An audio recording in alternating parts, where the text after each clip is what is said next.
Voilà, si vous voulez.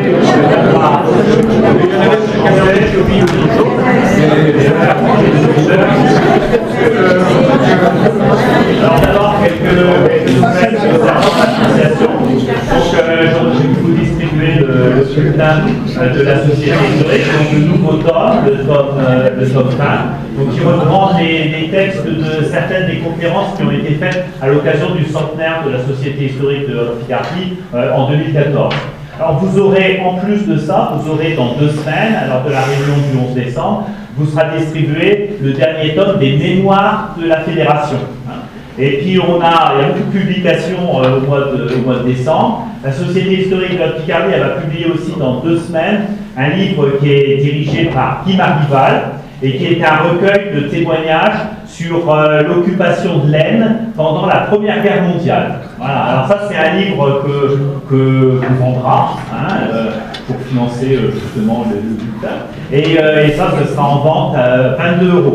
Donc je pourrais vous en apporter des exemplaires dans 2 semaines, et sinon je vous enverrai par mail un bon de commande si ça vous intéresse. C'est un livre qui fait 250 pages, un petit livre là qui est en cours d'impression en ce moment avec 6 témoignages de personnes qui ont vécu l'occupation dans l'Aisne, dans la région de Nantes, aussi en tirage à 50 pages. Et donc, après, dans 2 semaines, ce sera notre assemblée générale. Donc, vous vous rappelez bien, c'est le vendredi 11 décembre, à partir de 17h30. L'assemblée générale, on la fera de 17h30 à 18h. Voilà donc pour les nouvelles de l'association. Mais vous faites oublier, le livre de Guy Marival, il y aura un lancement qui sera organisé dans la salle des fêtes de Juvincourt. Alors ce sera donc sur le chemin des Dames, ce sera le samedi 12 décembre à 17h. Donc si ça vous intéresse, vous êtes tous invités. Donc, de toute façon, je vous enverrai une invitation par mail. Donc 12 décembre à 17h à Juvincourt. Alors aujourd'hui, j'ai le plaisir d'accueillir Madame Carpi. Donc Madame Carpi est une grande spécialiste des guerres de religion qui ont sévi en France durant une bonne partie du XVIe siècle. Elle est maître de conférence à l'université de Picardie, donc à Amiens. Et elle revient à Laon après une longue absence, puisque la dernière fois qu'elle est venue, c'était, vous en souvenez sans doute, c'était en 1994. Et c'était à l'occasion d'un colloque organisé par Patrice Martillou, qui était à l'époque le directeur des archives départementales de l'Aisne, et c'était à l'occasion du 400e anniversaire du siège de Laon par Henri IV. Donc en 1594, il y avait une publication à laquelle elle avait participé. Puis elle a participé aussi quelques années plus tard à un ouvrage qui a été publié par la Société archéologique et historique de Vervins et de la Thiérache, et aussi par la Fédération des sociétés d'histoire et d'archéologie, un ouvrage qui est paru en 1998 sur la paix de Vervins. En 1998, on célébrait aussi le 400e anniversaire du traité de Vervins, qui a mis fin à la guerre entre la France et l'Espagne, donc à la fin des guerres de religion. Alors depuis ce temps-là, Madame Carpi a travaillé, donc elle a terminé sa thèse, donc elle a consacré à Amiens pendant les guerres de religion. Donc sa thèse a été publiée chez Belin en 2005. Voilà. Et depuis, elle a rédigé un livre qui est paru aux éditions Ellipse. Donc ça, c'était en 2012. Donc une synthèse, une grosse synthèse sur l'histoire des guerres de religion. Alors malheureusement, ça c'est son exemplaire personnel. J'avais proposé à la librairie Brunto de venir vendre quelques ouvrages de Madame Carpi, mais bon, Monsieur Brunto n'était pas disponible ce soir. Mais bon, ces ouvrages-là, ils sont encore disponibles à la vente. Vous les trouvez par exemple sur Amazon, même sur la Fnac.com. Vous pouvez les acheter en ligne. Voilà. Alors donc, j'espère que Madame Carpi aura l'occasion encore de revenir ici à Laon. Elle continue ses travaux sur l'histoire des guerres de religion. Alors ce soir, elle va s'intéresser surtout aux tentatives qui ont été faites par les municipalités des villes du nord de la France pour essayer de maintenir la paix. Et entre les différentes communautés, entre les communautés protestantes et catholiques. Alors on est en pleine actualité, au moment où on parle, depuis 2 semaines, on parle de nouvelles guerres de religion, on parle de la nécessité du vivre ensemble. On est en plein dans l'actualité avec la conférence de Madame Carpi. Je vous remercie. Merci à vous.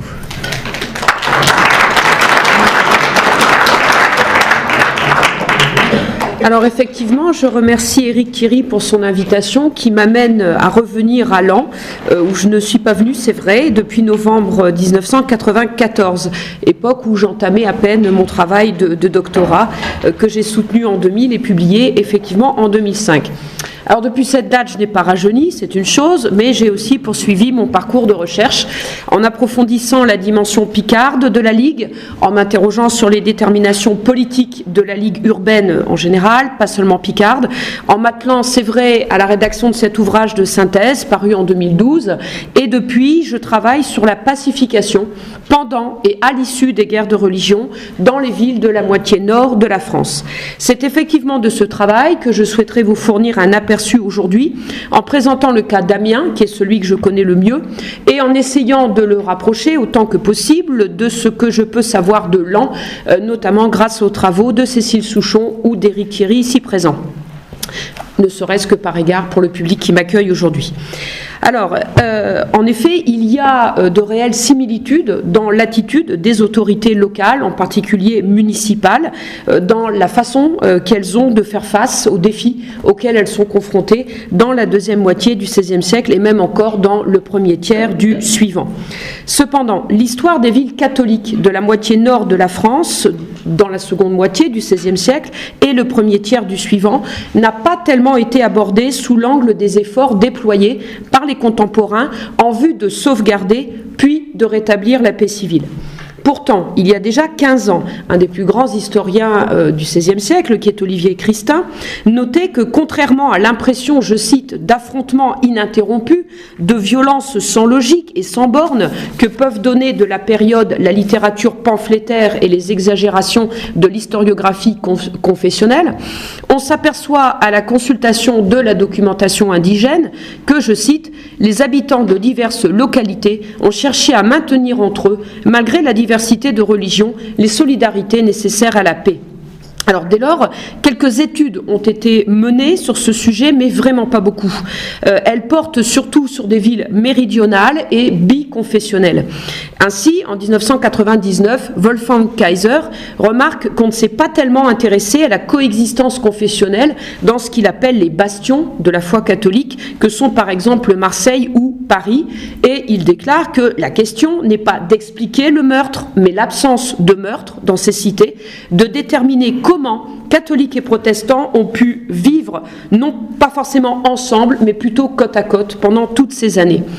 Partant de ce constat, ma recherche consiste effectivement à traiter le cas de ce que moi j'appelle les citadelles du catholicisme, en reprenant l'expression qui avait été forgée à propos de Lille, donc citadelle de la contre-réforme, c'est-à-dire des villes où le compromis confessionnel n'a jamais été de mise, même en vertu de l'édit de Nantes, des villes également qui ont été rebelles à leur souverain au nom de la défense de la foi catholique, ce qui ne fait pas d'elles, de prime abord, les candidates idéales pour une étude sur le processus de pacification.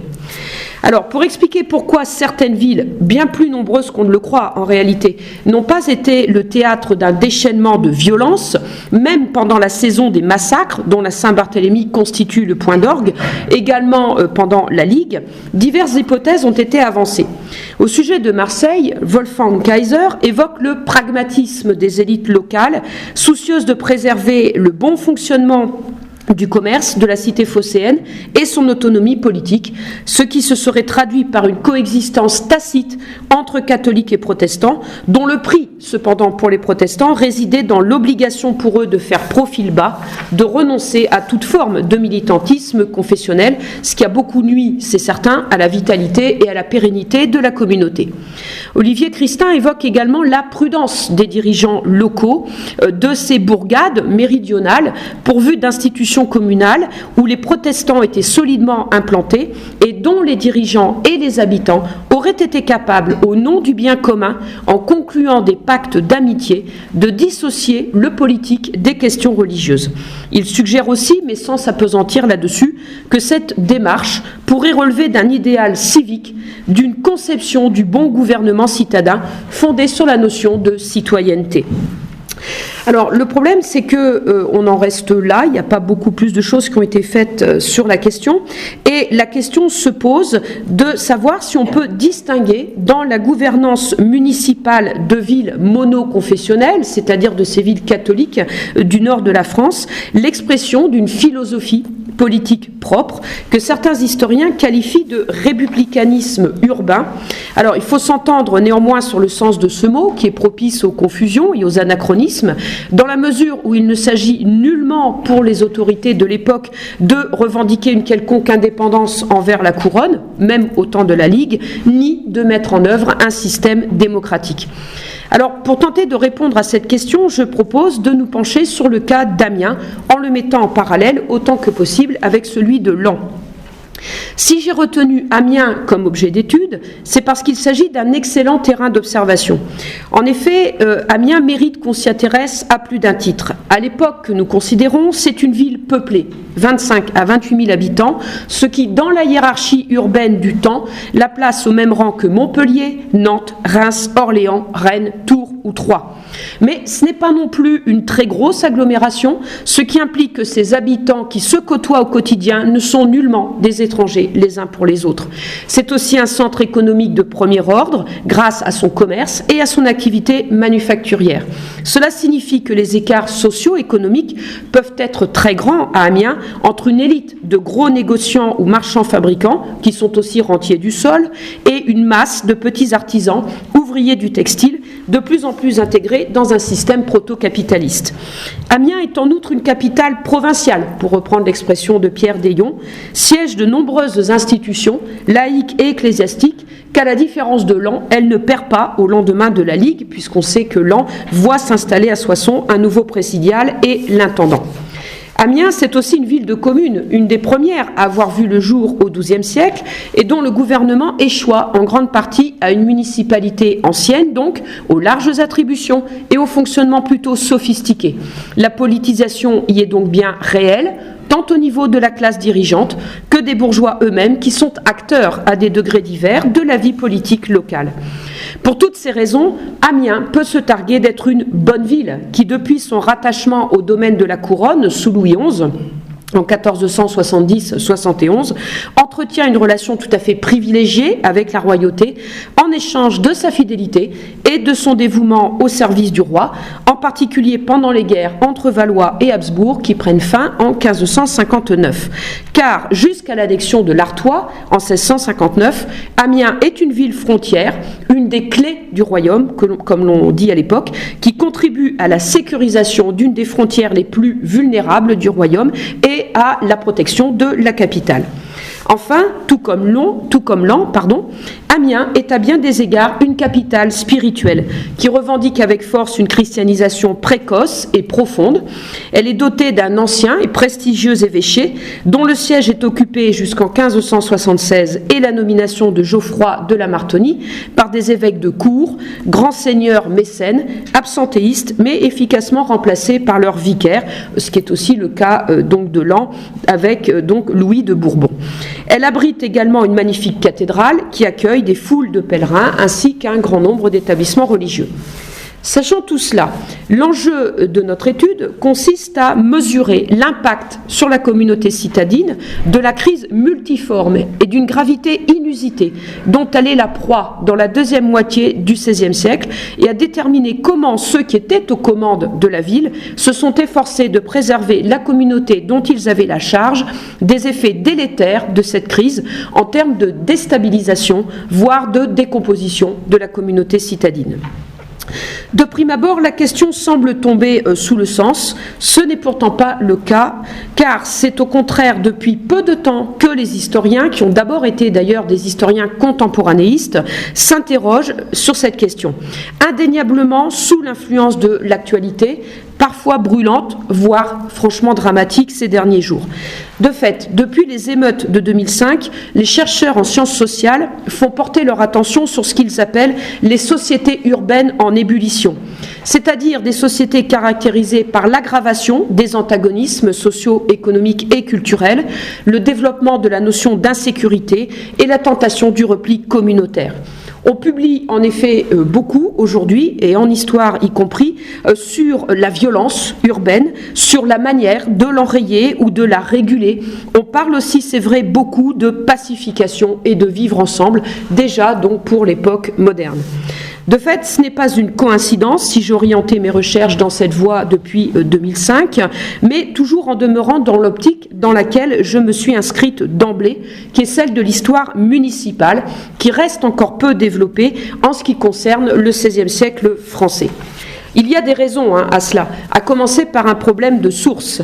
Certes, on s'accorde aujourd'hui à reconnaître que les archives communales antérieures à 1790 font partie de ces documents qui jettent une autre lumière sur les troubles, comme on disait alors. Cependant, ce ne sont pas ces sources-là que les historiens ont privilégiées depuis le réinvestissement académique et scientifique des guerres de religion au tournant du XIXe siècle et du XXe. Il faut dire que se consacrer aux archives municipales du XVIe siècle et du premier tiers du suivant revient à se heurter à des difficultés liées tout d'abord au degré de conservation de ces sources, conservation qui peut être absente, partielle ou aléatoire. Cela revient aussi à se heurter à l'aspect physique peu engageant de ces archives qui se présentent sous la forme de gros registres de papier buvard à l'encre très effacée, aux pages délitées, endommagées par les parasites, couverte d'une calligraphie qui requiert des compétences en paléographie pour leur déchiffrement. En outre, il faut avouer que, de prime abord, ces délibérations, ces ordonnances, ces comptes peuvent avoir un côté assez rebutant, voire dissuasif, du fait de leur caractère apparemment répétitif et de la nature assez prosaïque, donc de leur contenu la plupart du temps. Dès lors, on comprend que ce ne sont pas ces sources-là qui ont été convoquées en premier par les historiens qui se sont intéressés au processus de pacification qui se développe en France avant même le déclenchement officiel de la guerre civile en 1562, puis au cœur du conflit et au sortir de celui-ci. En effet, depuis une quinzaine d'années, à la faveur de la commémoration du 4e centenaire de la promulgation de l'édit de Nantes, puis de l'assassinat d'Henri IV, les historiens se sont penchés soit sur ce qu'on appelle la paix de religion, c'est-à-dire la mise en œuvre d'une coexistence confessionnelle entre catholiques et protestants, soit sur ce qu'on pourrait qualifier de paix du roi ou pacification henricienne, c'est-à-dire sur les efforts du premier Bourbon en vue de renouer le lien de fidélité et d'obéissance entre ses sujets et lui. Mais dans les deux cas, la pacification n'est envisagée que sous l'angle de l'action monarchique, selon un mouvement descendant du sommet de l'État vers la base de la société. Certes, le roi dispose, en tant que chef de l'État, des moyens nécessaires pour se faire l'artisan et le garant de la paix civile. Il n'a pourtant pas le monopole de cette entreprise, qui s'opère également au niveau local, parallèlement ou concomitamment à la sienne, mais pas forcément en convergence et à l'initiative d'autres instances de pouvoir possédant une existence autonome. Les anciennes municipalités en font partie. Cependant, parce qu'on sous-estime un peu trop le volontarisme et l'efficience de ces organes politiques, hâtivement considérés comme dévitalisés par les institutions monarchiques, englués dans le conservatisme, voire la réaction, instrumentalisés par une oligarchie uniquement soucieuse de pérenniser sa domination sur le reste de la société citadine, les historiens sont effectivement encore peu nombreux à étudier les stratégies de pacification que ces institutions locales ont effectivement mises en œuvre. C'est donc à tenter de combler cette lacune que je souhaiterais contribuer et, ce faisant, corriger la vision stéréotypée, voire franchement caricaturale des guerres de religion qui a encore largement cours aujourd'hui, en dépit des progrès accomplis depuis un quart de siècle par l'historiographie française et anglo-saxonne. Alors, il ne s'agit évidemment pas de verser dans le révisionnisme, mais de mettre en lumière la manière dont les municipalités de plusieurs villes identifiées comme catholiques et farouches catholiques ont œuvré tout au long du conflit civil avec les moyens dont elles disposaient, en relation de collaboration ou de concurrence parfois avec les autres détenteurs de pouvoirs locaux, en l'occurrence l'évêque, le gouverneur, les officiers royaux, et en fonction d'un système de valeurs spécifique à la stabilisation et à la recomposition de la communauté citadine.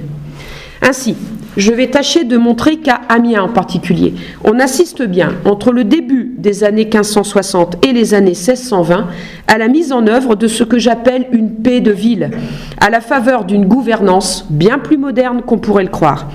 Toutefois, pour comprendre la teneur et les résultats de cette politique de pacification municipale, il importe en premier lieu d'établir l'impact du conflit civil sur la ville en tant que collectivité humaine, mais aussi comme communauté politique.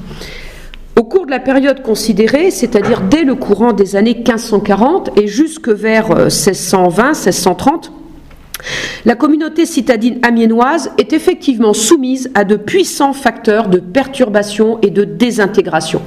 Les voici. Le premier, c'est la dégradation de la conjoncture économique, ce qui occasionne le chômage et la paupérisation d'une bonne partie des travailleurs amiénois, ce qui vaut aussi pour les paysans des environs, ruinés par la guerre et contraints de se réfugier en ville. On observe également des difficultés frumentaires récurrentes et une authentique famine qui frappe Amiens, d'autres villes d'ailleurs picardes, en 1586-1587. Les épidémies également font des ravages, en particulier la peste terrible en 1596-97, comme elle l'a été également à Laon. Il y a aussi la fracture religieuse de la communauté citadine, dont une partie des membres se détourne de la religion établie au profit de ce qu'on appelle à l'époque la Nouvelle Opinion, puis la RPR, religion prétendue réformée, qui recrute assez précocement à Amiens, dès les années 1540, tout comme à Laon d'ailleurs, qui subit bien plus encore qu'Amiens l'influence du foyer meldois. Alors cela devient un problème de taille quand au tout début de la décennie 1560, à la faveur de la création à Amiens, dans le sillage d'ailleurs de celle de Paris, d'une église réformée en 1555, les adeptes de la nouvelle religion sortent de la clandestinité dans laquelle ils s'étaient maintenus jusque-là et prétendent pratiquer leur religion au grand jour tout en se livrant au prosélytisme. Cela provoque des tensions extrêmement vives avec les catholiques qui perçoivent ce comportement comme une véritable agression. Or, à cette date, c'est-à-dire à l'orée des années 1560, l'historien américain David Rosenberg évalue la communauté réformée amiénoise à 3700 personnes environ, c'est-à-dire 13% de la population, ce qui est supérieur à la moyenne nationale qui est évaluée à 10%. Ces protestants se recrutent dans tous les milieux sociaux, notamment au sein de l'élite dirigeante, même si presque la moitié des réformés identifiés par David Rosenberg sont des artisans du textile. Cependant, la communauté réformée amiénoise s'étiole assez vite en raison de la campagne de conversion forcée qui est lancée en 1562 par l'évêque Créqui avec l'assentiment du roi et par la suite à cause de l'application très limitée des divers édits qu'on appelle un peu vite d'ailleurs de tolérance, censés permettre aux protestants de célébrer leur culte de manière au demeurant très conditionnelle, aussi bien dans le temps que dans l'espace. Donc à tel point que les réformés amiénois, privés de pasteurs la plupart du temps, sont obligés de faire baptiser leurs enfants par un curé catholique et beaucoup préfèrent s'exiler à Genève, à Sedan, en Angleterre, où il leur est loisible de vivre librement leur foi. L'autre facteur de déréliction de la communauté, c'est le déclenchement de la guerre civile, début avril 1562, c'est-à-dire la prise d'armes des Huguenots, conduits par le prince de Condé, dont l'objectif revendiqué est de prendre le contrôle d'autant de villes que possible, afin d'y favoriser l'implantation de ces coreligionnaires, mais aussi afin de s'en servir politiquement comme monnaie d'échange avec le monarque. Or, Condé est gouverneur de Picardie, charge à laquelle il a succédé en 1560 à Coligny, donc qu'il occupait depuis 1555 et qui est lui-même une des grandes figures du parti huguenot. Et si Condé est la plupart du temps occupé ailleurs qu'en Picardie, s'il réside peu sur ses terres donc de roi, il est avantageusement remplacé par son lieutenant Jean de Monchy, baron de Sénarpon, qui est également donc converti au protestantisme. Surtout, les chefs militaires huguenots de la province peuvent s'appuyer sur un certain nombre de gentilshommes combattants du cru, affiliés à la même confession et au même parti, voire sur certains membres de l'équipe municipale amiénoise. La crainte est donc extrême à Amiens de voir la ville tomber aux mains des Huguenots, comme cela a été le cas à Orléans, mais aussi à Rouen, avec qui Amiens entretient d'étroites relations, ainsi qu'à Lyon, Bourges et Grenoble. La menace militaire, en effet, est quasi permanente pour cette ville frontière sur la Somme, capitale du gouvernement militaire de Picardie, très convoitée car stratégique entre Paris et la frontière. Car Amiens est voisine des Pays-Bas espagnols, où a également lieu un soulèvement calviniste à partir de 1566. La crainte d'une contamination insurrectionnelle est bien réelle, d'autant qu'à l'instar des troupes de Condé, donc à Soissons en 1567, qui se sont signalées par un iconoclasme sauvage et franchement traumatique pour la population catholique, en 1567-68, un des lieutenants du prince de Condé, le sieur de Coqueville, sème la terreur dans les environs d'Amiens, vandalisant les églises, molestant prêtres et religieux, opération qu'il réédite encore en 1569 jusqu'à son exécution le 27 juillet. Mais cela ne ramène pas le calme dans la mesure où un autre seigneur huguenot local, le sieur de Genlis, François de Angers, sinistrement connu également du côté de Laon, sévit encore dans les environs de Roye et de Noyon, donc en 1569. Dans les années 1570, le problème, c'est le fils du prince de Condé, Henri, car il prétend récupérer le gouvernement de Picardie précédemment occupé par son père. Et on sait que le jeune prince, après avoir tenté sa chance à La Fère, souhaiterait se rendre maître d'Amiens à la faveur d'un coup de force. En vain, d'ailleurs. En 1581, c'est un autre chef de guerre, Guillaume de Haute-Mer, comte de Fervaques, qui provoque de nouvelles alarmes, alors qu'à la tête de ses troupes, il se rend au secours de Cambrai, à la demande donc du duc d'Anjou, le frère du roi Henri III. Un peu plus tard, en 1585-88, la sécurité d'Amiens est de nouveau menacée par le duc d'Aumale, un des princes de la maison de Lorraine, possessionné d'ailleurs dans la région, donc notamment à Boves, tout près d'Amiens, et qui brigue lui aussi le gouvernement de Picardie. Raison pour laquelle il s'empare de Corbie, Pont-Rémy, Le Crotoy, Doulan en 1587, tout en lorgnant sur Abbeville et Amiens.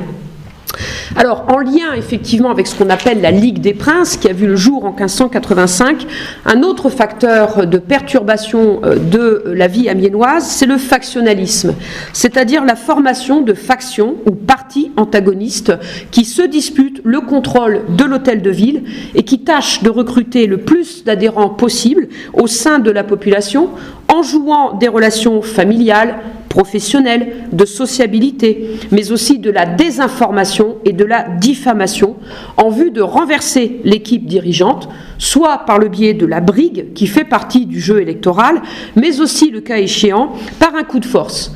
C'est le cas en 1562 quand se forme ce que Albéric de Calonne appelle la phalange catholique, dont l'objectif est de faire sortir de l'échevinage ces éléments accusés de collusion avec les réformés quand ils ne le sont pas eux-mêmes. C'est aussi le cas au printemps 1588 où un parti ligueur local, toujours soutenu par l'évêque d'ailleurs, qui n'est plus le même, monte une conjuration en vue de se débarrasser des éléments royalistes de l'échevinage et d'y assurer leur domination.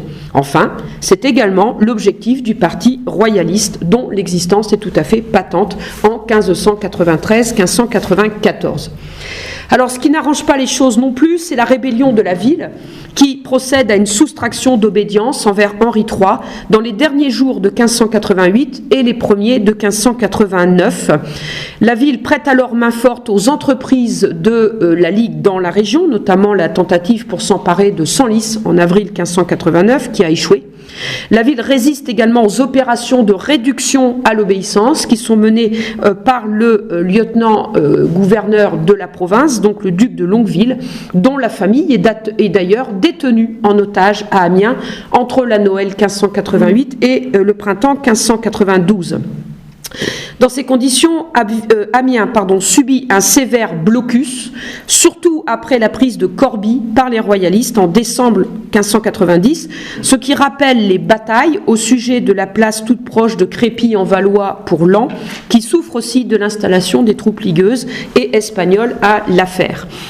Alors, une fois donc l'épisode ligueur passé, les tensions ne retombent pas. Elles restent en effet très vives entre ceux qu'on appelle à l'époque les bons Français, loyaux serviteurs du roi, et ceux qu'on appelle les espagnolisés, c'est-à-dire ceux qui contestent la légitimité d'Henri IV, refusent de lui obéir, préférant se mettre au service du seul vrai roi catholique à leurs yeux, qui est Philippe II. Enfin, il y a la surprise et l'occupation de la ville par les Espagnols le 11 mars donc 1595, ce qui dure jusqu'au 1597, ce qui dure jusqu'au 25 septembre 1597. Le siège est extrêmement éprouvant, bien plus qu'il a pu l'être à Laon, donc en 1594. Et puis, au lendemain de tout cela, de la fin de la guerre à la fois domestique et étrangère, comme on disait à l'époque, les difficultés persistent à Amiens, du fait de l'endettement de la ville, ce qui est une véritable plaie également pour la ville de Laon et toutes les autres villes ligueuses, car cela induit d'impopulaires mesures fiscales qui sont elles-mêmes génératrices de tensions sociales et politiques, et puis la reconstruction économique et démographique est lente. On craint toujours un retour de la guerre civile, notamment au moment de l'assassinat d'Henri IV en 1610, et surtout donc en 1616-1617, à la faveur de l'affrontement qui oppose le jeune duc de Longueville, gouverneur de la province, qui fait partie du parti nobiliaire des malcontents, en lutte contre la reine-mère, Marie de Médicis, et son favori, l'italien Concino Concini, promu maréchal d'Ancre et nommé surtout gouverneur de la ville et citadelle d'Amiens en 1616. Donc, pendant quelques 60 années, les habitants d'Amiens vivent confinés dans leurs murs, n'osant pas sortir de peur de tomber aux mains des gens de guerre qui ne se distinguent guère des brigands. Ils vivent dans la hantise d'un ennemi extérieur, mais aussi intérieur, étant donné que certains habitants pourraient très bien venir en aide à ceux qui méditent de s'emparer de la ville au nom de solidarité confessionnelle et ou politique, voire tout simplement par intérêt à pas du gain. Par conséquent, les habitants se méfient les uns des autres, ils s'espionnent mutuellement. Pour reprendre les termes d'un contemporain, la société se partialise, c'est-à-dire qu'elle se divise en partis opposés, entre catholiques et protestants, entre catholiques modérés et zélés, c'est-à-dire intransigeants, radicaux, entre séditieux, rebelles et loyalistes. Enfin, les habitants endurent les privations, la maladie, les gardes épuisantes sur les remparts, les taxations générées par l'effort de guerre, les corps et les nerfs sont mis à rude épreuve et la tentation peut être grande de se libérer de sa peur et de sa souffrance par un geste de défoulement libérateur. Pourtant, alors que toutes les conditions semblent réunies pour que la ville soit le théâtre d'une violence endémique, voire d'un véritable paroxysme à certains moments, cela ne se produit pas. Non pas que Amiens soit exempte de toute forme de violence, mais celle-ci n'atteint pas le niveau auquel on aurait pu s'attendre et qu'on observe dans d'autres villes françaises au même moment. En effet, à Amiens, il n'y a pas de bûcher, ni d'exécution capitale publique d'hérétiques. Ce qui s'explique en partie par le fait que ceux-ci sont, une fois détectés, renvoyés devant la cour parisienne du Parlement. Cela dit, ils sont peu nombreux. Sur 70 Amiénois qui comparaissent devant la tristement célèbre Chambre ardente, créée en 1547 par Henri II, seulement 3 sont condamnés à mort. En revanche, la ville est le cadre de 2 autodafés de livres prohibés en 1533 et en 1562. Les sources protestantes disent qu'il y a eu quelques martyrs à Amiens, oui, 5 personnes. Mais ces mises à mort ont eu lieu à l'été et à l'automne 1562, au moment où les tensions confessionnelles sont maximales. Or, dans d'autres villes, exactement au même moment comme à Sens, c'est à un véritable massacre que l'on assiste. Car les massacres ou tueries, pour reprendre l'expression de l'époque, ne sont pas la règle à Amiens. La seule fois où on peut parler de tuerie, c'est au mois d'avril 1568, avec donc un épisode qui aurait fait 120 à 160 victimes. Mais cette tuerie, s'il faut l'appeler ainsi, est en réalité la conséquence d'une émeute à caractère religieux qui a mal tourné, c'est-à-dire une confrontation entre catholiques et protestants liés à l'exercice de leurs cultes respectifs. En fait, on n'a pas affaire à proprement parler à un massacre, c'est-à-dire à l'exécution systématique, planifiée et odieuse de personnes sans défense. Car à l'occasion de cet affrontement entre catholiques et protestants, les protestants sont armés, ils ripostent et ils succombent sous le nombre parce qu'ils sont en infériorité numérique. Et comme cela, donc de même, il n'y a pas de massacre à Amiens en 1572, au moment de la Saint-Barthélemy, alors qu'il y en a eu dans un certain nombre d'autres villes françaises, et particulièrement à Rouen, par exemple. Alors, effectivement, ce qu'on observe à Amiens, ce sont seulement, si je puis dire, des émeutes à caractère religieux, qui peuvent éventuellement faire quelques blessés, voire une ou deux victimes, mais ça ne va guère plus loin. Alors ces émeutes à caractère religieux, il y en a en décembre 1561, on en retrouve en juin 1562, celle de 1568 que je viens d'évoquer. Sinon, ce que l'on voit dans les sources, c'est qu'il arrive en effet que les réformés tombent dans les embuscades que leur tendent les catholiques sur le chemin du retour du prêche. Il n'y a pas non plus d'émeutes politiques, de coups de main partisans à Amiens. Certes, cela a été envisagé en mai 1588 par le parti ligueur, mais cela n'a pas été nécessaire car le maire de la ville cède au parti ligueur en adhérant officiellement à la Sainte-Union, à la Ligue à échelle générale pour tout le royaume, le 20 mai 1588. Il n'y a pas non plus d'émeute à Amiens à l'annonce de l'assassinat des Guises, donc des princes catholiques, le 27 décembre 1588, comme ce fut le cas dans d'autres villes catholiques. En fait, on compte une émeute à l'époque de la Ligue qui a lieu le 29 septembre 1589 et qui se traduit par le lynchage à mort de l'un des complices d'une tentative d'évasion de la duchesse de Longueville qui, vous ai-je dit, était détenue en otage dans la ville. Il y a une autre émeute, le 25 juin 1594, qui entraîne la mort d'un échevin, tout de même, mais qui est provoquée par la rumeur de l'installation d'une garnison espagnole dans la ville. Il y en a encore une dernière, le 9 août 1594, donc une émeute populaire, donc au cri de « Vive le roi » et « On veut du pain et du travail », donc une émeute populaire, donc organisée probablement en sous-main par les royalistes, afin de précipiter le ralliement de la ville à Henri IV, mais d'après ce qu'on peut en savoir, elle n'aurait fait que 5 ou 6 morts. Il n'y a pas non plus d'assassinat politique à Amiens, seulement des exécutions en règle d'individus déclarés coupables de trahison après procès. C'est le cas en 1595 et en 1597 à l'égard d'Amiénois qui en 1591 sont impliqués dans des conspirations avec les Espagnols pour s'emparer de la ville, et en 1597 à l'encontre cette fois d'Amiénois royalistes impliqués dans des complots visant à rendre la ville au roi. De même, à l'issue des phases critiques du conflit civil, on n'observe pas de vengeance, de représailles, mais au contraire des gestes de réconciliation de la part des membres de l'équipe municipale en place envers ceux qui avaient été exclus donc de l'équipe dirigeante, voire bannis de la ville à cause de leur engagement religieux ou politique. Quelques exemples, en 1565, lors de l'entrée en ville du prince de Condé, le dé qu'il a demandé à être porté au-dessus de sa tête est porté par 4 anciens maires, 2 catholiques et 2 protestants, de manière tout à fait symbolique, dont 2 personnages qui avaient été démis de leur charge et bannis de leur ville pour leurs accointances réformées.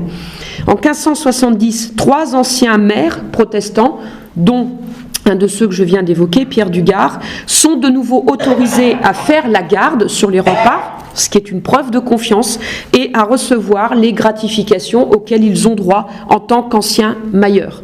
De même, après la soumission de la ville à Henri IV, en 1594 et encore en 1595, malgré la pression du roi, les échevins royalistes opposent une fin de non-recevoir à un ordre d'expulsion d'anciens ligueurs.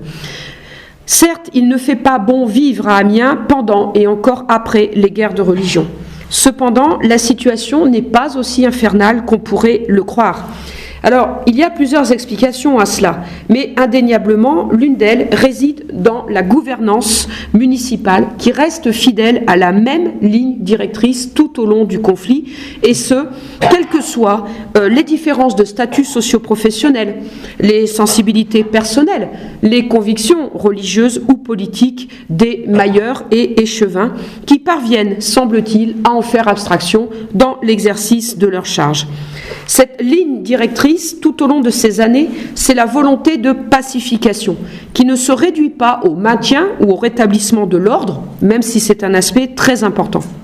Par pacification, il faut entendre, au sens littéral du terme, l'action visant à faire régner la paix, ce que les contemporains appellent la tranquillité ou repos public, qui suppose effectivement l'absence d'émotions, de troubles, de tumultes, donc une certaine sérénité sociale. Néanmoins, l'objectif de la pacification est aussi de faire régner, je cite, l'amitié entre les habitants, de favoriser, je cite encore, une mutuelle intelligence, une réelle solidarité entre les membres de la communauté citadine, ce qu'on appelle à l'époque la concorde, qui se situe un cran en dessous de l'union, qui reste l'idéal à atteindre. Cette recherche de la paix civile correspond en fait à plusieurs déterminations extérieures et intrinsèques à l'échevinage. Cela revient tout d'abord à obéir au roi, notamment en mettant en œuvre ces édits de pacification qui sont improprement appelés édits de tolérance, alors qu'ils ne se réduisent absolument pas à la seule question de la liberté de culte. Sachant que si la municipalité se révèle incapable de faire régner une certaine quiétude dans la ville, si elle laisse proliférer le désordre et la violence, elle encourt une intervention monarchique qui irait dans le sens d'une réduction de ses prérogatives, ce que les dirigeants amiénois ne souhaitent absolument pas. C'est aussi satisfaire la principale aspiration des habitants qu'ils expriment tout à fait explicitement, comme le bourgeois Jean Path dans son journal, qui se désole, je cite, de voir les habitants des voisins d'une même rue se bander les uns contre les autres, et qui déplore également les malheurs des temps, tout en proférant des incantations pacifistes, notamment donc au moment de l'assassinat d'Henri IV, qui lui fait très peur, parce qu'il a vraiment très peur de voir revenir la guerre civile, et puis aussi donc au moment donc de l'épisode très tendu entre le duc de Longueville et Concini en 1616-1617.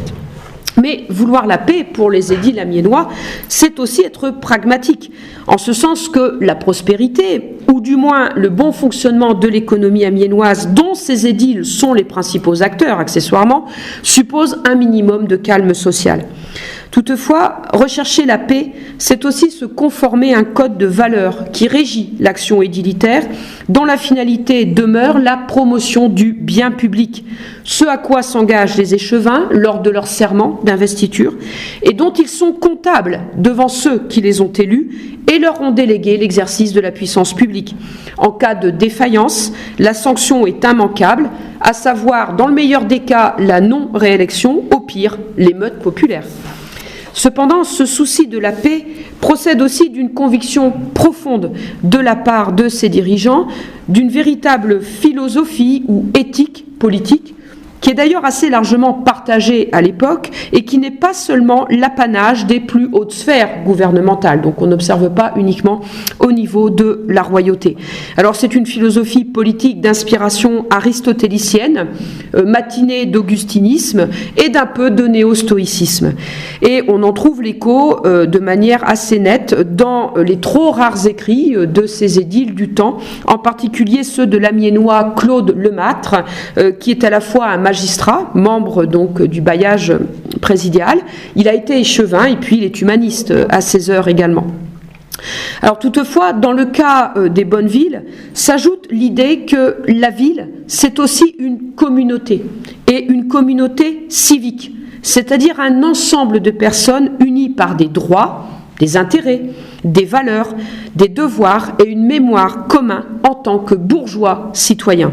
Et que cette solidarité d'essence politique doit être entretenue afin de fédérer les bourgeois, ce qui est strictement le ressort de la municipalité, dont la mission est de sauvegarder, pour reprendre les termes de l'époque, la République, c'est-à-dire promouvoir une sorte de vertu citoyenne, défendre les libertés des bourgeois, tandis que la défense de l'union religieuse, elle, relève du clergé. Il y a de ce point de vue un réel partage des tâches. Dès lors, la volonté de pacification municipale se traduit par la mise en œuvre de deux politiques complémentaires visant d'une part à la sécurisation de la communauté et de l'autre à sa cohésion. Les mesures que prend l'échevinage concernent en effet tout d'abord la mise en défense de la cité et le maintien de l'ordre. La priorité de l'échevinage, c'est effectivement de prémunir la ville d'une menace militaire extérieure, ce qui peut avoir des conséquences sur la vie de certains habitants qui peuvent être considérés, de par leur coloration confessionnelle ou politique, comme, je cite, des perturbateurs du repos public, voire des proditeurs de la patrie, c'est-à-dire des traîtres. Prodeo, prodere, c'est trahir en latin. Alors, en effet, ces habitants peuvent être considérés comme des ennemis de l'intérieur, je vous le disais tout à l'heure, susceptibles de contribuer par le renseignement ou une action souterraine au succès des entreprises de l'ennemi extérieur. C'est pourquoi donc tous ces gens-là font l'objet du même type de prescriptions sur lesquelles il ne faut pas commettre de contresens, notamment en y voyant une forme de persécution, notamment à l'encontre des protestants. Parce qu'en réalité, ce n'est absolument pas réservé aux protestants. Tout le monde subit le même sort, et dans les autres villes également. Donc, que ce soit les protestants dans des villes catholiques, les catholiques dans des villes protestantes, les ligueurs dans des villes royalistes, et les royalistes dans des villes ligueuses. On observe en fait à chaque fois le même type de comportement. Lequel ? Eh bien, tout d'abord, l'expulsion de la milice bourgeoise, mais aussi donc la privation de charges publiques pour ces individus, le désarmement, ce qui est corollaire donc de l'expulsion de la milice, le confinement, donc ça passe par l'assignation à domicile, éventuellement l'emprisonnement, mais jamais durable, l'interdiction de communiquer avec leurs concitoyens, d'assister à toute assemblée ou manifestation publique, voire, dans les cas extrêmes, l'éloignement physique, l'ostracisme, donc qui est la plupart du temps provisoire, momentané, rarement définitive, donc le bannissement est une mesure tout à fait exceptionnelle. Alors c'est dans ce cadre-là qu'il faut ranger l'opposition de l'échevinage amiénois à partir de 1562 à l'exercice du culte réformé à proximité de la ville. Ce n'est pas seulement par intransigeance religieuse, même si c'est sous-jacent, c'est possible, même si ça n'est jamais énoncé explicitement. À la différence, par exemple, du chapitre de Lan, qui, dans une citation que j'ai retrouvée, exhorte le roi, je cite, à purger le royaume des malsentants de la foi, rebelles à l'Église et oppugnateurs de la liberté d'Issel. Alors, à aucun moment, vous ne verrez l'échevinage amiénois s'exprimer de la sorte, parce qu'il n'en a pas l'autorité, ce n'est pas son rôle d'être gardien de la foi et de l'Église. Alors, certains historiens allèguent que les raisons invoquées par les autorités catholiques pour refuser l'instauration d'un prêche à proximité de la ville, en l'occurrence le souci de la sécurité et de l'ordre, ne seraient que des prétextes. Or, ces argumentaires, qui sont effectivement déployés par les municipalités catholiques, pas seulement Amiens, demandent à être remis dans le contexte que nous venons d'évoquer. En 1563 et a fortiori en 1568, les habitants d'Amiens et de Lan sont littéralement traumatisés par ce qu'ils ont vécu, même si la ville n'a pas été directement attaquée, même si elle n'est pas tombée aux mains des Huguenots. Mais on n'ignore absolument pas ce qui s'est passé ailleurs et on veut à tout prix s'en prémunir. Or, quoi qu'on en dise, le prêche peut être l'endroit où ourdir des complots en vue de s'emparer de la ville, surtout pour ces villes qui sont proches des Pays-Bas. Par ailleurs, quand on consulte les ordonnances municipales, même celles antérieures donc aux guerres de religion, on constate que la volonté d'empêcher que ne se produisent des émotions est une véritable hantise pour les édiles, et ce, quel que soit le motif de ces convulsions populaires. Or, là encore, l'expérience a prouvé que l'existence d'un prêche y conduit assez directement. En sus de la surprise, l'autre obsession de l'échevinage, en effet, c'est la sédition, c'est-à-dire une insurrection populaire attentatoire à l'ordre public et à l'autorité donc de l'équipe dirigeante. C'est ce qui explique une action de normalisation des comportements à travers la promulgation d'ordonnances qui portent l'interdiction sous peine de punition pécuniaire ou corporelle, et ça peut aller jusqu'à la peine de la harte, c'est-à-dire la pendaison. Donc interdiction de s'insulter, donc de s'agresser verbalement, de se traiter par exemple, comme on le voit en 1561, de luthériens, huguenots, papistes, hypocrites, cafards et autres noms d'oiseaux. Interdiction également de se mahonner, c'est-à-dire de se battre, Interdiction des attroupements de plus de 4 personnes. On observe aussi des mesures de contrôle social autant que de moralisation de la vie publique. L'objectif étant explicitement, je cite, de contenir les habitants en leur devoir, de prévenir tout scandale générateur de violence, quelle qu'elle soit. C'est ainsi qu'il faut comprendre la prohibition de la fréquentation des tavernes et bordeaux, la prohibition également des jeux illicites, c'est-à-dire les jeux d'argent, mais aussi les jeux de force ou d'adresse, prohibition également des danses publiques. Ce qu'on observe également à Amiens à ce moment-là, parce que l'échevinage en a la possibilité, c'est ce qu'on appelle une judiciarisation des conflits entre les habitants. C'est-à-dire que l'échevinage qui possède des attributions judiciaires, donc fait en sorte, on le voit donc dans les archives, en particulier dans la série FF, fait en sorte d'imposer son arbitrage dans tous les conflits qui pourraient opposer les habitants et qui ont des motifs divers et variés. Il y a des conflits qui ont des motifs absolument sordides, qui sont vraiment des histoires de gros sous, d'escroquerie.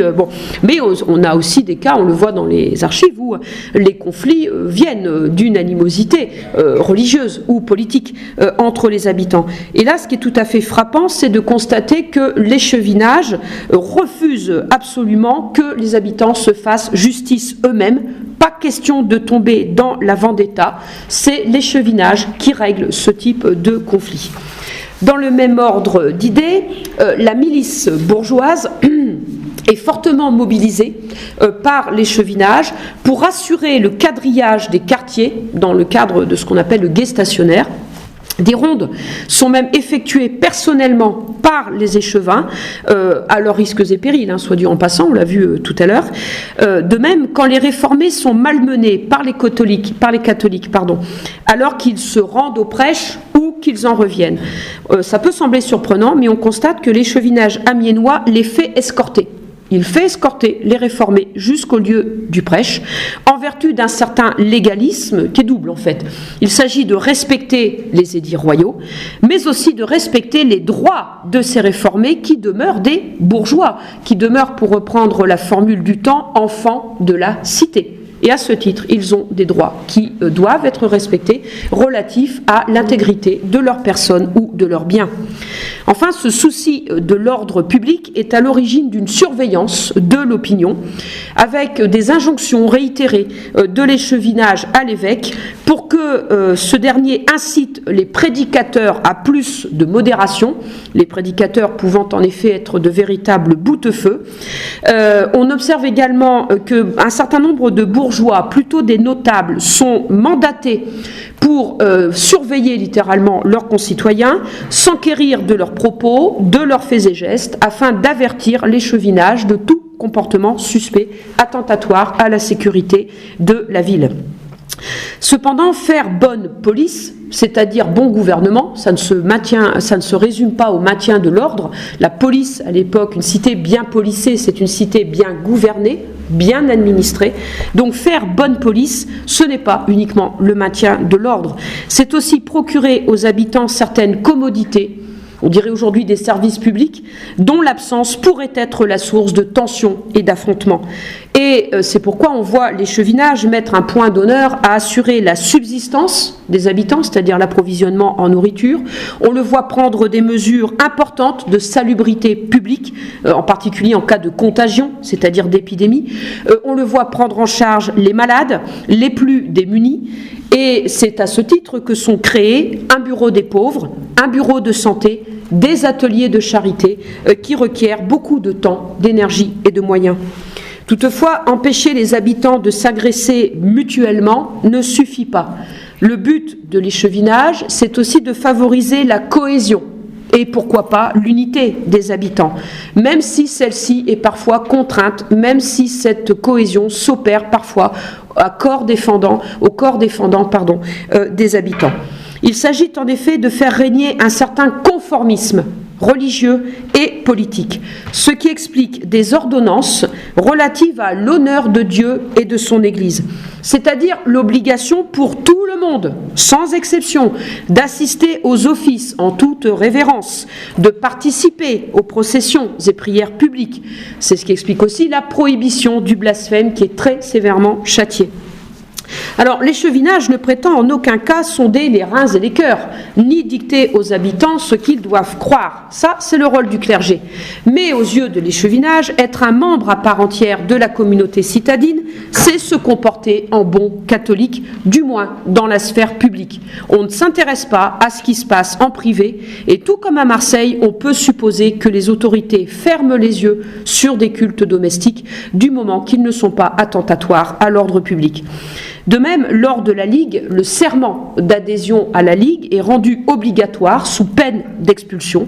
Et pendant cette période cruciale, l'échevinage d'Amiens soutient activement les initiatives du clergé en vue de parfaire l'union, l'unité religieuse de la communauté à coup de dévotion publique.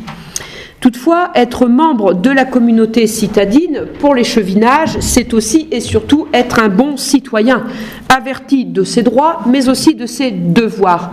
Car pour ces édiles, faire société, pour reprendre une expression contemporaine, revient également à la promotion d'une forme de citoyenneté consciente et active. C'est pourquoi l'échevinage met un point d'honneur au recrutement des officiers et employés municipaux, qui sont très nombreux d'ailleurs, ils sont environ 200, ce qui est beaucoup. Et ces gens-là jouent un rôle extrêmement important. Ils permettent la participation d'une fraction non négligeable des habitants à l'administration de la res publica, de la République, la chose publique, et il constitue également une interface précieuse entre l'échevinage et le reste de la population. C'est également le rôle de la milice, à laquelle l'échevinage accorde beaucoup d'attention, puisque le rôle de la milice n'est pas que militaire, surtout après la surprise de 1597 et le siège par Henri IV. Il faut avouer qu'à ce moment-là, la milice a fait la preuve quand même de son inefficience militaire. Elle a même été provisoirement suspendue, mais on l'a rétablie en 1598, alors même que la ville a été dotée d'une citadelle et d'une garnison. Et là, on se dit, c'est quoi l'intérêt de rétablir la milice dans ces conditions? L'intérêt est très grand, en réalité. Il est social et politique, dans la mesure où la milice joue un rôle important pour faire le lien entre le gouvernement municipal et le reste des habitants. Elle permet également le développement d'une solidarité entre les habitants au sein des différents quartiers, qui sont d'abord des circonscriptions militaires, des subdivisions militaires de la ville, puisque faire le service militaire pour les habitants, c'est se côtoyer, c'est partager, c'est vivre une certaine forme à la fois de convivialité, mais aussi de solidarité. Et on voit aussi que la milice joue un rôle important dans le règlement des petits litiges quotidiens, joue un rôle d'arbitrage qui évite en fait que ces litiges remontent au niveau donc du tribunal municipal. Alors, l'échevinage accorde également beaucoup d'importance au bon fonctionnement des assemblées d'habitants, qui sont d'ailleurs plus nombreuses au moment de la Ligue, et en particulier des assemblées électorales. Et lui-même fait en sorte de donner l'exemple d'une certaine vertu civique, en veillant à ce que ne se produise aucune subversion du régime établi, même pendant la période pour le moins compliquée de la Ligue, ce qui explique de manière tout à fait symptomatique qu'en 1593, des royalistes intègrent l'hôtel de ville de manière tout à fait régulière à la faveur des élections, alors même que jusque-là, l'hôtel de ville était dominé par des ligueurs. Donc les ligueurs ne s'opposent pas au jeu électoral habituel et à l'élection donc de royalistes appelés à siéger à leur côté à l'hôtel de ville. De même, l'échevinage amiénois consacre un soin presque maniaque à entretenir les usages, la manière accoutumée de faire, comme on dit à l'époque, en particulier pour tout ce qui regarde la dimension symbolique et rituelle de l'exercice du pouvoir municipal, même après les réformes qui ont été apportées à la constitution municipale par Henri IV en 1597. Alors là aussi, ça peut sembler un peu obsolète. On se dit que vu la réforme que la municipalité vient de subir et qui vont dans le sens très nettement d'une réduction de ses prérogatives et partant on serait tenté de dire de son prestige, eh bien, on voit qu'au lendemain encore de 1597, l'échevinage accorde énormément d'importance au port de la robe et des insignes de la fonction. On érige un nouvel hôtel de ville. L'ancienne maison commune menace en ruine, alors que la ville est quasiment ruinée. C'est peut-être pas le moment, effectivement, de faire des dépenses qu'on peut considérer comme somptuaires. Eh bien si, en 1595, on lance l'érection d'un hôtel de ville flambant neuf et plutôt coûteux d'ailleurs. On apporte aussi beaucoup de soins à la conservation des archives de la ville, à la compilation des textes constitutifs de la municipalité, avec notamment la confection de ce qu'on appelle le livre noir, dès avant l'époque de la Ligue d'ailleurs.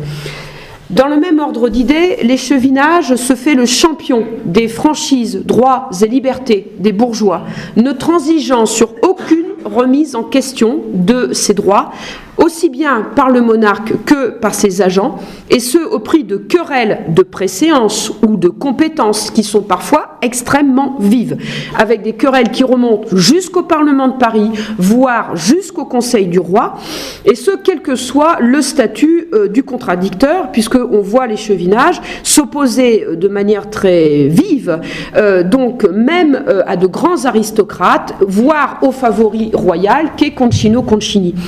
Et curieusement, en tout cas de manière tout à fait révélatrice, contrairement à ce que l'on pourrait croire, c'est la plupart du temps à l'échevinage que le roi donne raison, et non pas à ses propres agents, ce qui est assez révélateur. Enfin, l'échevinage apporte beaucoup d'attention à la perpétuation et au bon déroulement des grandes manifestations publiques où l'honneur bourgeois, je cite, se donne à voir, à l'occasion de défilés soigneusement ordonnancés où chacun doit tenir la place qui lui incombe, mais aussi à l'occasion de festivités collectives qui sont à même de susciter, je cite, la communion, le mot est dans les textes, entre les bourgeois citoyens, fiers de leur histoire et de leur tradition. Alors dans cet ordre d'idées, on observe le soutien qui est apporté par l'échevinage aux anciennes confréries militaires d'arbalétriers, arquebusiers, manieurs d'épée et à l'organisation de leurs grands concours annuels. Là aussi, ça pourrait sembler totalement obsolète. D'ailleurs, des historiens du 19e siècle diront que c'est du folklore. Et non, c'est pas du tout du folklore, même si ça n'a plus une très très grande efficience militaire. Ces concours annuels, ces entraînements, cette participation des bourgeois à des confréries militaires, c'est en fait une manière donc de les structurer, mais aussi de les réunir. Et puis, enfin, dans le même ordre d'idées, on observe le souci de l'échevinage de préserver une véritable mémoire civique, et ce au prix d'une réelle réécriture de l'histoire de la ville.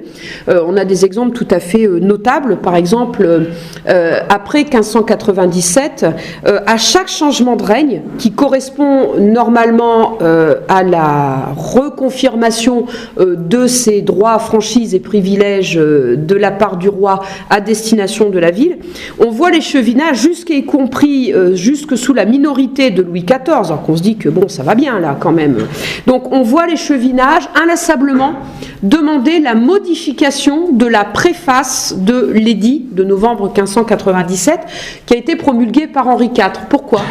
Parce que dans cette préface, ce préambule de l'édit, Henri IV, l'échevinage dit sous le coup de la colère, ce qui n'est pas tout à fait faux, Henri IV a stigmatisé les habitants d'Amiens en disant que s'ils ont été surpris par les Espagnols, c'est de leur faute, non pas par trahison, il ne dit pas cela, mais il dit qu'en fait les habitants étaient beaucoup trop présomptueux, qu'ils ont présumé de leur force, qu'ils auraient dû accepter l'aide militaire que le roi était prêt à leur fournir, et que ce faisant, ils ont manqué à tous leurs devoirs, aussi bien envers la ville qu'envers le roi lui-même. Donc il flétrit littéralement l'honneur des bourgeois amiénois, et c'est vraiment une blessure d'orgueil très profonde pour les bourgeois, une blessure qui ne se referme pas, même jusque sous la minorité de Louis XIV, et on voit comme ça inlassablement l'échevinage demander vainement, d'ailleurs, que soit réécrit la préface de cet édit. De même, on voit l'échevinage soutenir activement la rédaction et la publication d'ouvrages par des écrivains locaux qui ne rougissent pas de se de s'intituler eux-mêmes donc écrivains citoyens, donc même lorsqu'il s'agit donc d'ecclésiastiques comme le chanoine Lamorlière, et qui publie donc en 1622 si je ne m'abuse, et quand on regarde de près le contenu de leurs œuvres qui se veulent historiques, on constate en effet qu'il y a quand même une petite marge entre la version qui est donnée par ces auteurs et la réalité des faits. Et on voit bien que l'écart en fait réside dans la volonté de promouvoir ce qu'on pourrait appeler une mythique communale, c'est-à-dire une histoire mythifiée de la ville qui soit à même en fait de rassembler ses habitants dans une fierté commune. Donc en conclusion, on retiendra que même s'il ne réussit pas à complètement immuniser la communauté citadine de toute forme de conflictualité et de violence, l'échevinage amiénois s'y emploie avec une remarquable constance à une époque où cette communauté apparaît menacée de toutes parts. Et indéniablement, l'échevinage parvient à des résultats qui sont loin d'être négligeables. Certes, il n'y parvient pas tout seul. Globalement, les rapports de l'échevinage avec le clergé local et les agents royaux sont plutôt des rapports de collaboration, de partenariat, ce qui vaut également avec la monarchie, qui, au fond, semble avoir compris la teneur de ce républicanisme civique, qui ne consiste absolument pas dans la revendication d'une quelconque indépendance envers la couronne, pas du tout, même au temps de la Ligue, la soustraction d'obédience et la sécession, ça n'a rien à voir, de même qu'il n'est pas question non plus d'instaurer un régime démocratique qui serait lui-même totalement donc incompatible avec la monarchie. Non, il s'agit de défendre des libertés fondatrices, des valeurs fédératrices, de sauvegarder un système politique qui permet envers et contre tout, parce qu'il n'est pas parfait, parce que clairement c'est un régime oligarchique, mais qui permet néanmoins la participation à des degrés divers des bourgeois à l'administration de la chose publique. Et puis le but, c'est effectivement d'exalter une conscience civique qui n'est absolument pas incompatible avec la fidélité envers le monarque. Et c'est bien pourquoi le roi rechigne à punir la ville lorsque le gouvernement municipal lui désobéit. Là aussi, il faut écorner un certain nombre de clichés ou de stéréotypes relatifs donc à l'absolutisme monarchique, fossoyeur des libertés locales. Quand on regarde dans le détail, on constate au contraire que le roi se montre beaucoup plus accommodant qu'on pourrait le croire. Il fait de très larges concessions donc à la ville et en particulier donc à la municipalité, donc qui est le porte-parole de la communauté, notamment en ce qui concerne la prohibition du culte réformé. Parce qu'en gros, à chaque fois que la municipalité invoque l'argumentaire que je vous ai cité, ça marche. Le roi donc exempte la ville donc du culte réformé, donc ça fonctionne. Même en vertu de l'édit de Nantes, la plupart des villes ligueuses, dont Amiens, demandent la prohibition du culte réformé, non seulement dans leurs murs, ce qui semble un minimum, mais aussi dans la périphérie de la ville, et elles l'obtiennent. Elles l'obtiennent de la part d'Henri IV. Donc le roi fait de larges concessions religieuses, mais aussi politiques. Par exemple, le roi ne punit pas les villes ligueuses, il aurait pu, parce qu'elles se sont quand même rendues coupables d'un crime absolument terrible, qui est le crime de lèse-majesté, ce qui les rendait passibles de la privation définitive de leurs privilèges. Le roi ne leur retire pas leurs privilèges, il les leur rend, parce qu'en réalité, Henri III, en 1589, dans un moment effectivement de colère, assez justifié, soit dit en passant, donc Henri III dit qu'il va retirer leurs privilèges aux villes ligueuses, mais quand on regarde en détail, on voit bien qu'il n'y tient pas vraiment, qu'il n'y arrive qu'en dernier recours, et si vous me permettez la métaphore, c'est un peu comme le nucléaire, c'est-à-dire que c'est un caractère dissuasif, c'est vraiment la grosse menace pour faire rentrer ces villes dans le rang, mais au fond, le roi ne s'y résout pas vraiment. Donc il le dit sur le papier, mais en réalité, ça n'est pas suivi d'effet.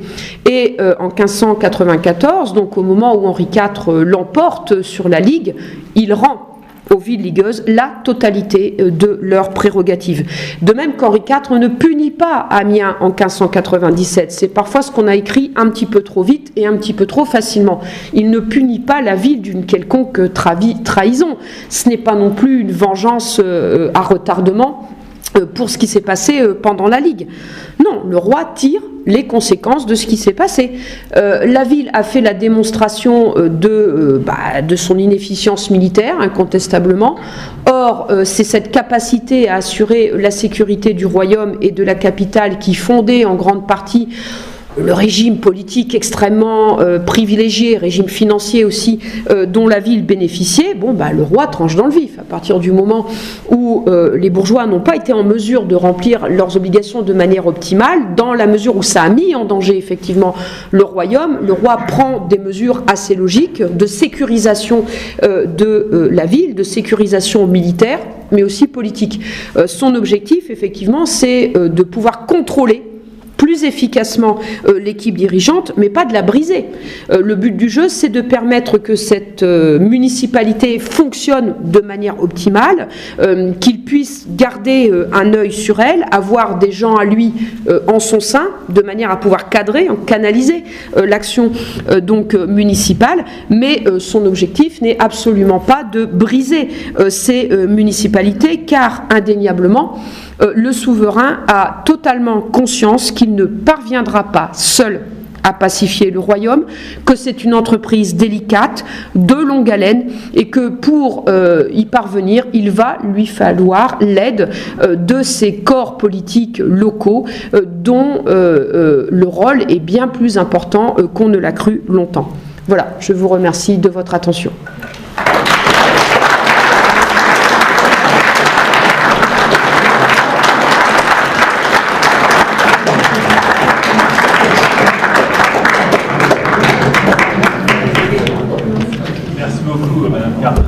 Est-ce que vous avez des questions? Oui. Alors, merci beaucoup. Est-ce que vous pourriez un peu plus préciser quelles étaient exactement les fonctions des cheminages, s'ils étaient formés pour faire ce travail de sécurité ou s'ils faisaient autre chose? Formés, non. Alors, les chevinages disposent d'un certain nombre de prérogatives qui sont d'ailleurs très étendues.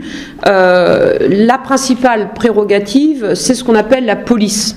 Et donc la police, ce n'est pas uniquement le maintien de l'ordre, c'est tout ce qui a trait à ce qu'on appelle à l'époque le bien public, la promotion du bien public dans tous ses aspects, comme je le disais tout à l'heure, c'est-à-dire veiller à l'approvisionnement de la ville, veiller à l'hygiène publique, veiller à la voirie, veiller à l'aide aux plus démunis, aux malades. Ça implique aussi de s'occuper éventuellement d'instruction publique, pas seulement d'assistance public, en partenariat, voire parfois en rivalité, en concurrence avec le clergé local.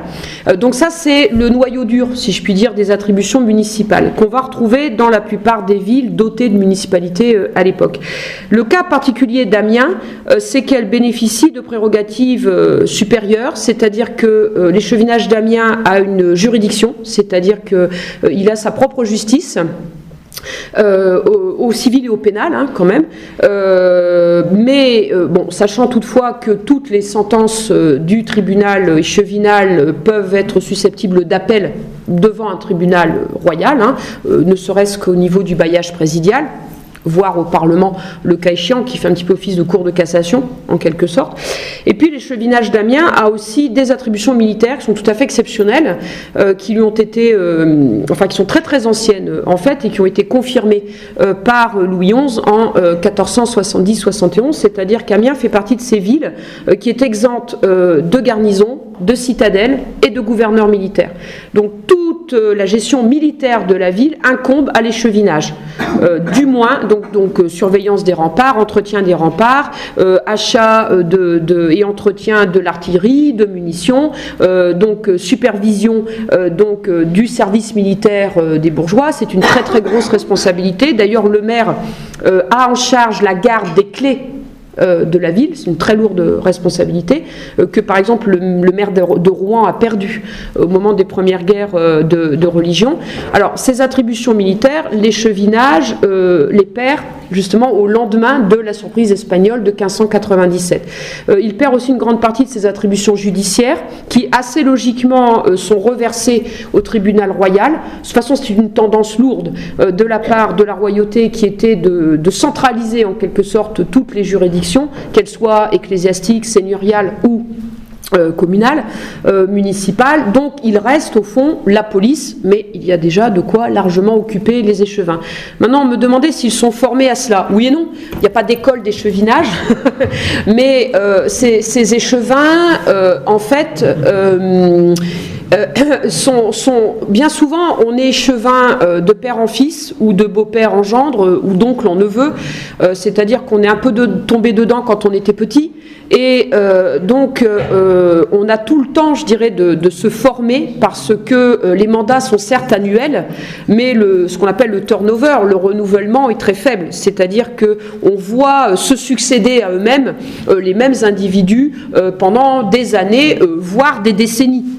Et on voit bien aussi qu'il y a un système de passation de relais en quelque sorte, c'est-à-dire que les aînés forment les nouveaux venus, donc avec qui ils entretiennent des liens de famille ou des liens de professionnels également. Donc c'est un tout petit milieu. C'est un tout petit milieu où l'expertise, je dirais, politique s'acquiert et se transmet. Donc voilà, ce qui explique que oui, il y a une certaine forme d'efficacité, oui. Oui. J'ai étudié la reconquête de la Picardie par Henri IV dans la phase décisive qui suit son entrée dans Paris en 1594.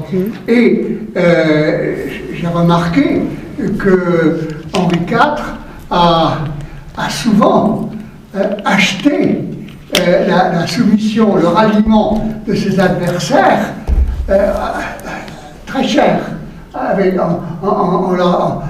parfois au prix de sommes d'argent considérables, et d'autre part en donnant aux ligueurs qui se soumettaient des privilèges exorbitants, en particulier, par exemple, ils étaient exemptés de la mise en... de l'application des droits des protestants donnés par l'édit de Nantes. Hein. Souvent, dans les fiefs d'église, les Nantes, c'est pas appliqué. Ainsi, en Picardie, l'édit de Nantes n'a donné que 2 lieux de culte officiels aux protestants, un près de Saint-Quentin et un du côté de Boulogne et de Calais. Hein. C'est tout. Alors, moi qui m'intéresse à l'histoire de la Thiérache, je voudrais vous poser la question. Je sais que le protestantisme, que les réformés étaient fortement enracinés en Thiérache, avaient gagné une bonne partie de la Thiérache, et ils n'ont jamais eu de lieu de culte reconnu, à part des cultes de fief très très limités.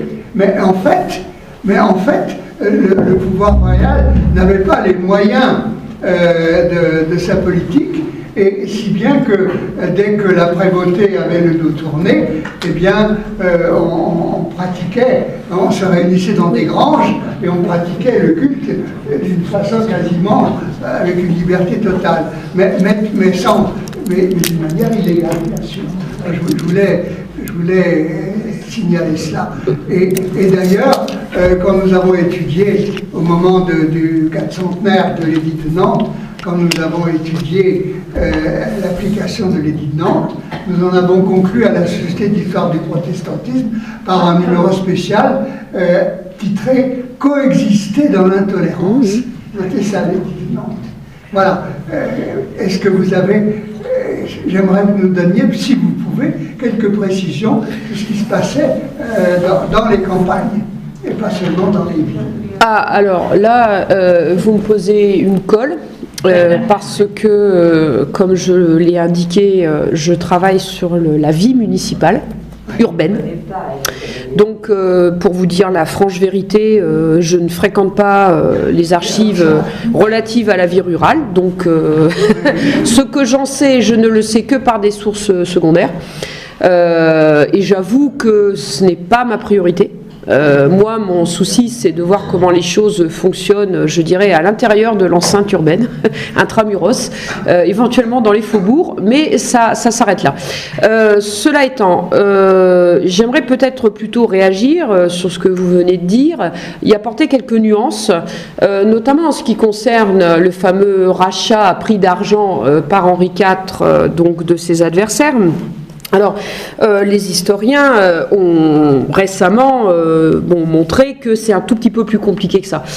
C'est-à-dire que, certes, Henri IV a fait jouer ce qu'on appelle sa faveur, a fait jouer sa faveur royale envers un certain nombre d'anciens ligueurs. Ça ne lui a pas coûté aussi cher que vous semblez le dire, puisque en réalité, il n'a fait que confirmer ces gens dans des charges qu'ils possédaient déjà. Il n'a fait que les confirmer dans des offices dont ils avaient déjà été pourvus, par exemple par Mayenne. Donc on ne peut pas dire que ça lui ait coûté grand-chose à Henri IV. Ensuite, quand il y a eu vraiment argent versé, pension, donc ou cadeau versé. Pas les moyens. Ah si, mais ils l'ont été de manière extrêmement ciblée auprès de gentilshommes, pas des bourgeois.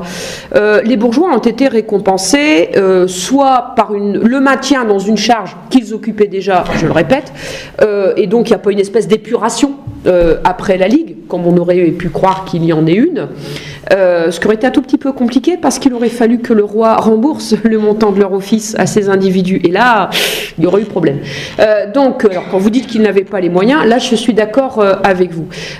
Et sinon, les bourgeois, on les récompense pas, on les fidélise. En fait, ces anciens ligueurs, en les maintenant dans leur charge et éventuellement en leur accordant un titre de noblesse, dont ils rêvent souvent pour certains depuis un certain temps, ils sont d'ailleurs en cours d'intégration à la noblesse, ce qui passe par l'achat de terres nobles, dont ils peuvent porter le titre, par exemple.